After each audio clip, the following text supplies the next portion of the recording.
and welcome to Nocturnal Transmissions, the fortnightly podcast that brings you dark tales, both old and new, performed by your humble narrator, Kristin Holland. Now, who was it that said, "The one constant is change"? Or was it, "There is nothing permanent except change"? Or was it, "Change alone is unchanging"? Interpretations of Heraclitus's words are certainly subject to, well, change, are they not, gentle listener? Anyway, I think we can all take comfort in the Greek philosopher's assurance that there's at least one thing we can always rely on. In celebration of this reliability of mutability, let's see what changes might be wrought upon us by this episode's transformational tale. Nocturnal Transmissions is proud to present Transition, Transformation by Taylor Mittelsteadt.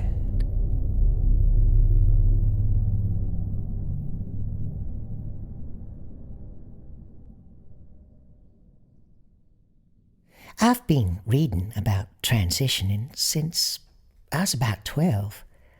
At first green with envy over something that seemed as distant a possibility as spontaneously packing up and moving to the Netherlands for a middle schooler like myself. But slowly, as I got older, it's a genuine possibility. Then, as something I was doing research for because it would actually apply to me. It's a surreal kind of experience, realizing that something that seems like a hopeless dream is actually within your reach. But finally, it was. When I picked up my first prescription of testosterone gel, I immediately almost dropped it. My hands were trembling so much. It's funny, even at this point, I don't think I would take back that decision, or all the work I put into it. Things maybe they aren't exactly how I thought they would turn out, to put it lightly, but I'm still proud of how far I've come, of finally putting my foot down and becoming the person I'm meant to be. Before reading any further into this, I have to ask you to be lenient with me. It might sound in hindsight like I'm a giant moron, but, I mean, they say hindsight is 20/20 for a reason. At the time, and with how slowly certain things happened, it all seemed completely normal, or at the very least, explainable. So, cut me some slack when you're reading this. Applying testosterone gel is a funny thing. It makes your skin unbearably sticky for a good 15 minutes as you wait for it to dry, and you can't touch anything or risk anyone else making contact with the skin you've smeared it onto. So, every morning there I would be, shirtless in the bathroom as I washed my hands as thoroughly as possible and waited for the gunk on my shoulders to dry, dicking around online until I could pull my binder and shirt on. The changes were both agonizingly slow and surprisingly fast to come. Some of the first, unfortunately, involved acne everywhere and a major sensitivity increase in certain places, along with a pretty significant size difference, even in the first couple weeks. That was a pain to work through. You can barely put on underwear or sit down without wincing, and then it swings all the way round to the other side, and you're just constantly stewing in horny juices. Not a part of the transition I'm really upset to have behind me. My libido's still definitely higher, but I'm not left feeling like a dog in heat 24/7 anymore. The first change that kind of struck me as a little weird was when smells started to be different. Now, to an extent, that's expected. Your tastes change when you're on tea, as does the way your body smells. The fact that my pee or my sweat stank in a totally different way was actually to be expected. My doctor explained to me when I shot her an email, a little bit concerned about the new developments. Testosterone actually affects the way your urine smells, it turns out. So that didn't really raise any alarm bells in me. It was more the fact that other things started to smell different. Started to smell sharper. Your tastes can change on tea, like I mentioned. You won't like the same kinds of food or so on. So at the time, I attributed it to that. But to try and write it out for you guys to understand what I mean, I became more aware of how much everything smelled. Not stank, just that everything smells like something. And I was forced to become almost hyper-aware of it. The way the fridge smells of open containers and half-expired food and stale air. The acrid smell of sawdust that clung to my boss, not entirely covered by how much axe he wore. The difference between when my dog was wet in a went off leash and jumped in the lake way and went for a walk in the rain way. One of them had a note to it, like rotten fish and organic decay. And food smells? Fuck, the food smells. It was almost cartoonish sometimes, the way my head would shoot up now in response to popcorn or bacon or what have you. The increased appetite was something I wrote off as well, of course. I mean, transitioning is basically just like doing puberty all over again. And everyone talks about how much boys eat during puberty. And the body has reasons for craving certain things. So there had to be some reason or another for why meat was on my mind, or stomach, more than anything else. Some change in vitamin requirements or whatever, now that my body was changing. Which, wasn't untrue in a manner of speaking. Fuck though, there have really been some changes I've loved. The shape of my body changing, for one. My shoulders getting a little bit broader, gaining muscle more and more easily. My jawline becoming just a little bit harder, a little more square. I remember leaning forwards to look in the mirror, studying my face from every angle. Inches away from the polished metal surface, breath caught in my chest so I didn't fog up the glass. My reflection beamed back at me, and I relished the way that the more masculine set of my face made me look just a little bit sharper, instead of the pudgy baby face I'd been stuck with my whole life. Hell, even my teeth looked sharper. Just because of the way my grin fell now. I'm a lot hairier now, too. I think it's probably because of the way I apply my testosterone, but I've got new hair sprouting everywhere. My face, I love the new sideburns and mustache, fresh and a little ratty though it may be. My legs, my stomach, the back of my hands, and even my shoulders, creeping over my collarbones. That's why I kind of assume it's because of how and where I apply my gel. I'm not sure shoulder hair is normal. I almost worried it was excessive at first, all this new hair, especially suddenly all over my ass. That's probably too much information. Sorry. But it felt good. Starting to look totally different. I passed way better in public and everything. I figured it probably wasn't excessive. I just wasn't used to this rate of growth.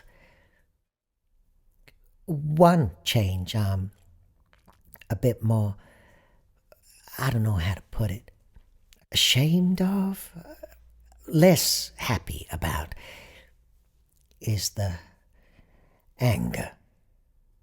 I knew it would be a problem, and when I started, it was like about how I expected.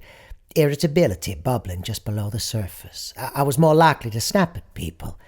Little things pissed me off way more.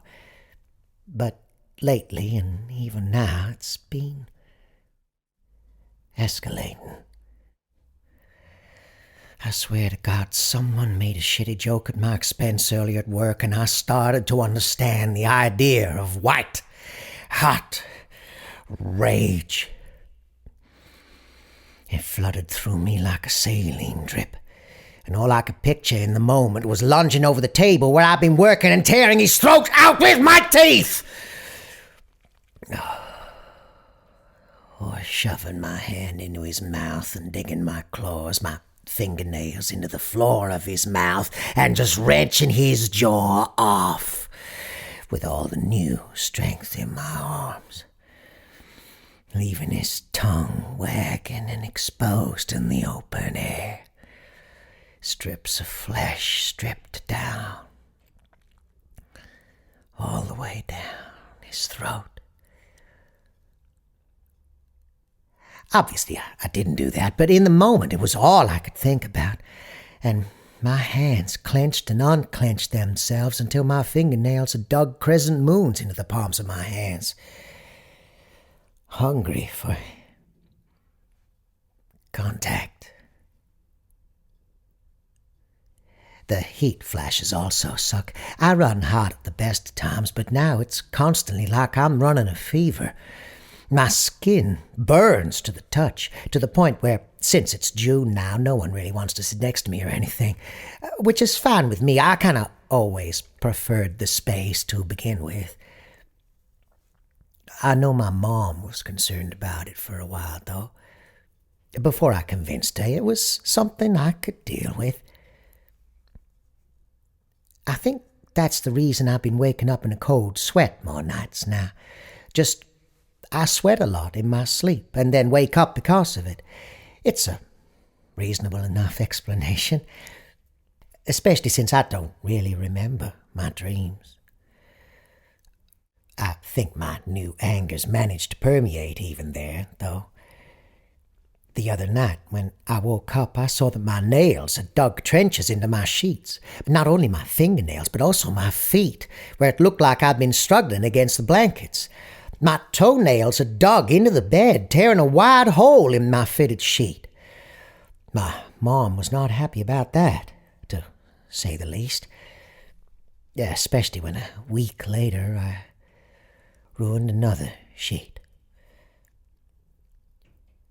Your period stops when you're on testosterone long enough, and mine's been gone for a while now. Mostly, at least. I say mostly because there are still... When I did still get my period, I could always tell it was coming based on how terrible my mood would get once every month. And that still kind of stuck around.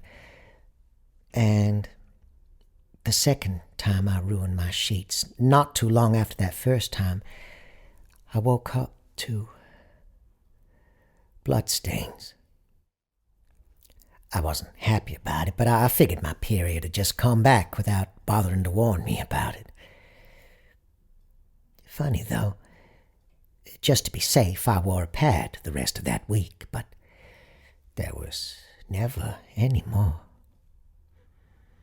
blood. I love the changes to my voice, though. Glad I'm over that awkward stage where it kept cracking.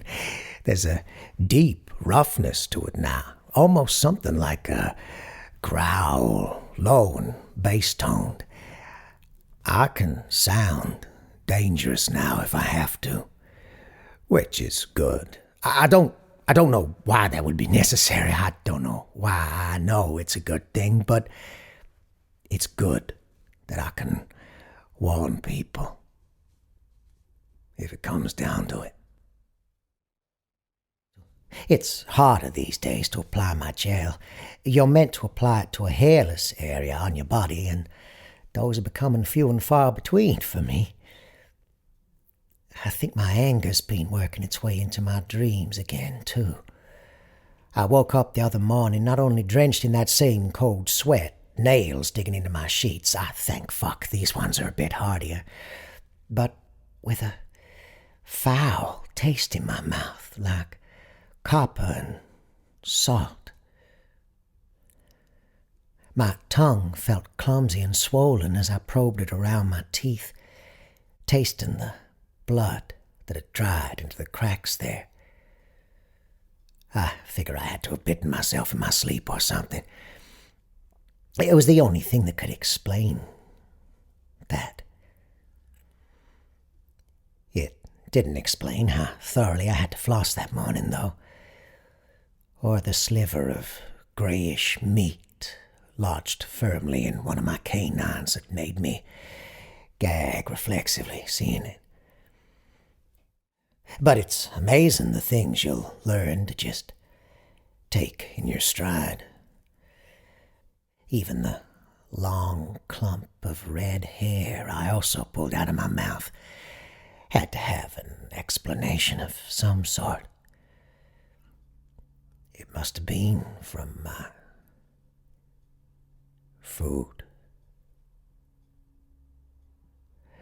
Like I said at the beginning, I hope you can be lenient with me.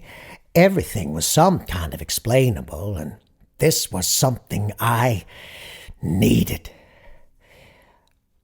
I can't really put into words what it feels like to be so out of place in your own body. If you've never been there, I don't think it's something you can understand. I was willing to overlook a lot for this. I don't think I'm going to stop. Despite the weird things, the ones I can't explain away easily as a side effect of transitioning. I feel better these days than I think I ever have before, even if my dreams are blurry and dark and full of howling. Even if I know that fear has a smell now, a rich, animal kind of stink that some part of my brain is now attuned to. In case it is just normal, I'm gonna keep going, but in case it isn't, I thought I'd write about my experiences here. Either way, I can say in clear confidence that I am not what I was before. For better or for worse.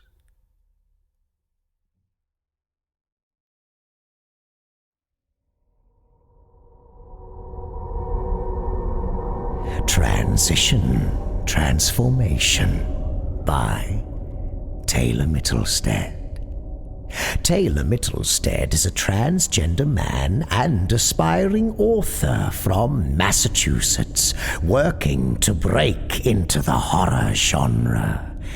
We humbly hope that your appearance on Nocturnal Transmissions is a step in that admirable direction, Taylor, and look forward to seeing more of your work in the future.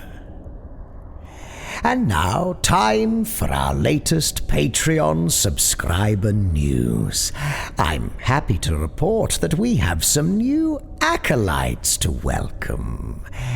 Emily Ennis and Keishia Anderson. Welcome, you two. Nice to have you aboard. Now, finally, a quick reminder before we leave you. There's a new episode of the A Voice from Darkness podcast available for your listening displeasure. I do believe Dr. Ryder will be regaling us with more of the misadventures of Marcus Philip Brown and his cartography of shadows. Don't miss that. On the topic of episodes, this episode was brought to you with the generous assistance of our Patreon subscribers. A particular thank you goes out to our esteemed cohorts. Tippy Polo, Stephen Andrews, Joe Stinson, Wayne Prince, Abaddon, Barry Jones, Eugene Petrie, Adam, Arnie Frank, J.B., Rachel Brown, Alex Brewis, Stephanie Soloka, Alicia Townsend, Robert Troy Hampton Peterson, Michael Wood, Evan Dooley, and Sam Bell. All non-public domain stories are featured with the permission of the authors. All voices and production are concocted by Kristin Holland. Until next time, as always, watch the skies, fear the dark, and don't trust anyone, especially yourself. Good night, gentle listener.